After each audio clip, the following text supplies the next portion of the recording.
Hola nuevamente, poder verlos chicos, chicas, chiquillos en esta nueva cápsula que vamos a tratar sobre los cambios sociales y políticos del siglo XX. Como siempre, nuestro objetivo de clase va a ser explicar y dar ejemplo de la progresiva democratización de la sociedad durante el siglo XX, considerando el acceso al creciente voto, la participación de la mujer en la vida pública y el acceso tanto a nivel de educación cultural, entre otros aspectos. Ahora bien, para poner el contexto, tenemos que hablar sobre un caballero que va a ser muy importante tanto en su primer gobierno como en su segundo gobierno, que va a ser Arturo Alessandri Palma. Y ahí aparecen unas preguntas, las cuales las podemos ir explorando y resolviendo en la clase o en esta cápsula, ¿cierto? Bueno, un breve resumen en relación con esto. Partimos ya durante lo que es el siglo XIX.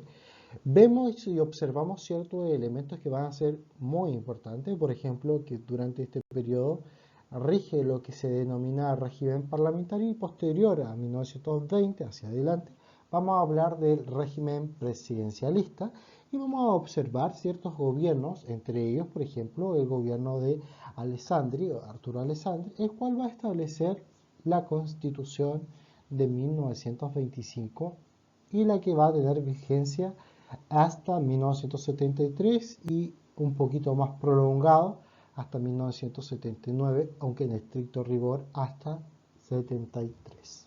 ¿Ya?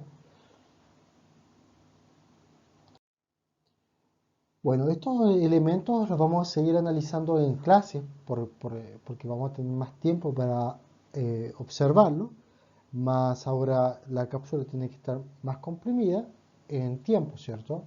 Y vamos a ver, por ejemplo, el gobierno de Emiliano Figueroa y posteriormente el gobierno de Carlos Ibáñez del Campo. Y una curiosidad es la que va a establecer como el Congreso Termal, donde el presidente Carlos Ibáñez va a elegir a las cámaras de forma democrática, o sea, él va a tomar la decisión de quienes se transforman en parlamentarios. Un elemento muy interesante hasta lo que va a ser 1931, cuando finalmente su gobierno es derrocado y precisamente por un elemento de 1929, el cual no transcurre acá en Chile, sino que en los Estados Unidos, y lo que va a ser la crisis económica de 1929 y la que va a repercutir durante el segundo semestre de 1931.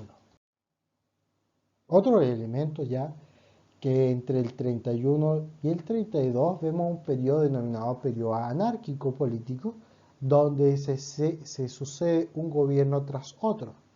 También vamos a observar eh, durante 1938 la matanza del seguro obrero y lo que va a dar inicio como eh, el denominado periodo de los radicales. Otro evento significativo es que durante ese periodo las mujeres van a tener el derecho al voto ya durante 1938. El fin del parlamentarismo, bueno, ahí podemos ver ciertos elementos dentro de este mapa conceptual, ¿cierto? Vemos la figura de Arturo Alessandri y la aplicación de la Constitución del 25, ya eso a partir de 1932 va a superar la crisis económica y finalmente van a ser nuevos actores sociales y políticos, entre ellos los radicales. Bueno, van a surgir cambios sustanciales y movimientos sociales. Esto va a generar una democratización que se va a concretizar a través de lo que van a ser los movimientos gremiales, programas de lo que se denomina bienestar social, ya sea tanto en vivienda, salud y educación pública. Se fortalece durante el periodo de los radicales la educación pública. y este último se expandió notablemente hacia las culturas de las artes y de la literatura, que finalmente alcanza un punto culmine. Desde el aspecto político, bueno, rige una nueva constitución, ya entra en vigencia durante la 1932 con el segundo gobierno de Alessandri, inicia un proceso de profundización democrática, mayor participación de diferentes actores de la sociedad, entre ellas las mujeres, que durante el 38 puede votar y ya durante el 48-52 ya puede votar en las presidenciales. Las organizaciones políticas surgidas durante la década del 20, del 30, va a ser por ejemplo el Partido Socialista, el Partido Comunista, la Falange Nacional, la que después se va a transformar en el Partido Demócrata Cristiano. De hecho, curiosamente la Falange Nacional sale del Partido Conservador, que es de un movimiento más de derecha y se va más hacia el centro, ¿ya? Y aparece la Falange Nacional, la que después se transforma en la democracia cristiana. Movimientos nacionales socialistas y centrales de trabajadores obreros, lo cual también tiene un elemento muy importante, ya que esta se unifica principalmente en el mundo de los trabajadores y se sucede de la antigua FOCH, que va a ser la Federación de Obreros de Chile.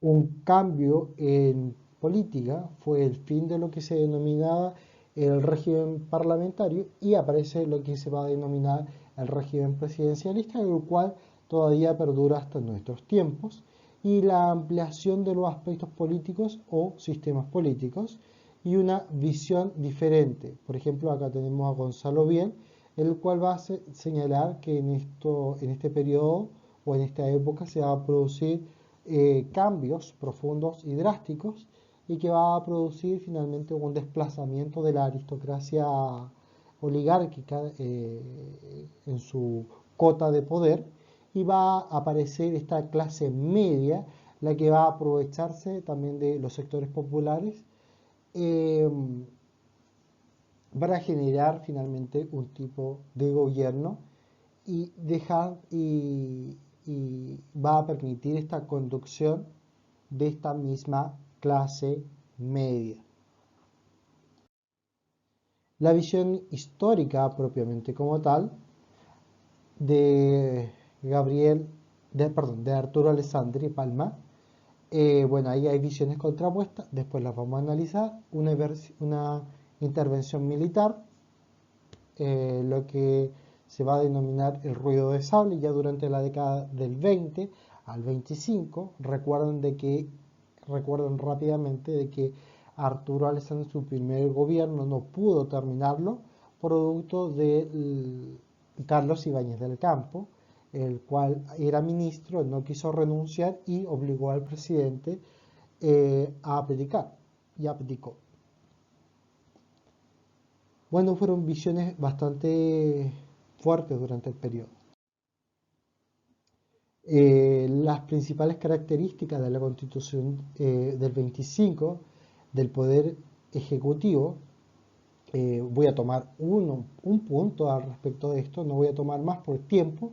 El presidente es jefe de gobierno, jefe de Estado, elegido por sufragio universal directo y por un periodo que es de 6 años y posee atribución administrativa. También un elemento muy interesante que el presidente de la República era generalísimo, o sea, era comandante en jefe de las Fuerzas Armadas, o sea, tenía pleno poder. Y en esa categoría, bajo esas dos visiones, jefe de gobierno y jefe de Estado, tenía amplias facultades. Curiosamente es muy parecido a lo que hoy día tenemos hasta lo que es nuestra Constitución de 1980. Vamos a observar qué es lo que sucede con la nueva Constitución, pero falta tiempo para ello, ¿cierto? El Poder Legislativo, bueno, como siempre, formación de leyes y va a ser un congreso de carácter bicameral, significa que tiene dos cámaras, cámara alta, cámara baja, cámara de diputados, cámara de senadores. Y otras normas relevantes, por ejemplo, establece la separación entre iglesia y Estado, garantizó lo más amplias libertades de la conciencia y de culto. Acuérdate que ya habían habido reformas a la Constitución de 1833, las cuales van a ser en 1884, con las leyes laicas. Pero ya durante la Constitución del 25 esto se modifica y se genera esa división plena entre iglesia y Estado, y lo que genera finalmente un Estado laico, y se respetan los derechos civiles en relación con las libertades de la conciencia y de culto, entre otras. La sociedad y la cultura, bueno, gran cobertura y protección legal para los sectores bajos del país, y la cobertura educacional se expande constantemente, llegando a gran parte de la población, y esto ya principalmente durante lo que va a ser los gobiernos de los radicales, pero curiosamente también durante el segundo gobierno de Carlos Ibáñez del Campo. Cambios sociales, bueno, vemos un crecimiento demográfico, un traslado de la gente de pueblo, perdón, del campo hacia la ciudad, y producto de la búsqueda de mejores condiciones. Bueno, se preguntarán quién era la clase media. Eh, lo vamos a responder. Principalmente era la diversidad de los integrantes, los cuales eran de carácter eh, o estratos medios, los cuales consistían en eh, individuos tanto profesionales como no profesionales. Me refiero, por ejemplo, a pequeños comerciantes, empresarios e intelectuales, entre otros. Además, se le sumaban inmigrantes, tanto judíos, españoles, croatas o turcos, que fueron llegando finalmente al territorio nacional. Los sectores populares, bueno, principalmente eh, tienen condiciones de precariedad, y aquí vemos, por ejemplo, los conventillos, que vivían en hacinamiento, curioso, que se vuelva más o menos a repetir ciertos elementos históricos, pero en fin, cobran protagonismo debido a que los sectores obreros más ilustrados, con una mayor especialización laboral, contactos con las corrientes ideológicas tanto socialistas como anárquicas provenientes de Europa, y reivindicaciones por igualdad de derechos, entre ellos, por ejemplo, está el de la mujer, eh, pero lo vamos a ver más durante la clase, pero es muy interesante cómo las mujeres fueron adquiriendo estos derechos civiles, los cuales van a ser fundamentales, y lo que hoy le permite participar libremente en política o hacer su vida cotidiana, lo cual antes estaba muy mal visto. Bueno, aquí vemos, por ejemplo, la expresión de Eric Hobsbawm, eh, que desalojó del poder a uno de los escasos dictadores presidentes que ha existido en el país antes de la era de Pinochet, y dio un tumultuoso giro hacia la izquierda. ¿Por qué Eric Hobsbawm lo menciona? Porque es muy característico, o lo vamos a observar, es muy extraño el rumbo que toma Carlos Ibáñez del Campo. Es un personaje muy entretenido de observar. Algún momento estuvo bajo una visión muy fascista, y después se vuelve muy progresista, lo cual es interesante. Pero en fin, la economía, bueno, solamente mencionar del ISI, que es la industrialización por sustitución de importaciones durante el periodo de los radicales, lo cual intenta incentivar la industria nacional. Década del 20 se produce finalmente esta crisis económica, el cual deja a nuestro país en una situación muy compleja. Y efectivamente deja una situación muy compleja esta gran crisis económica, y va a ser Chile uno de los países más afectados, producto de que nuestro sustento económico era curiosamente un recurso minero, que era el salitre, y bueno, se crea el salitre sintético en reemplazo del salitre, y eso hace que finalmente nuestro país quede en una situación muy compleja, porque ya no hay quien compre el mineral.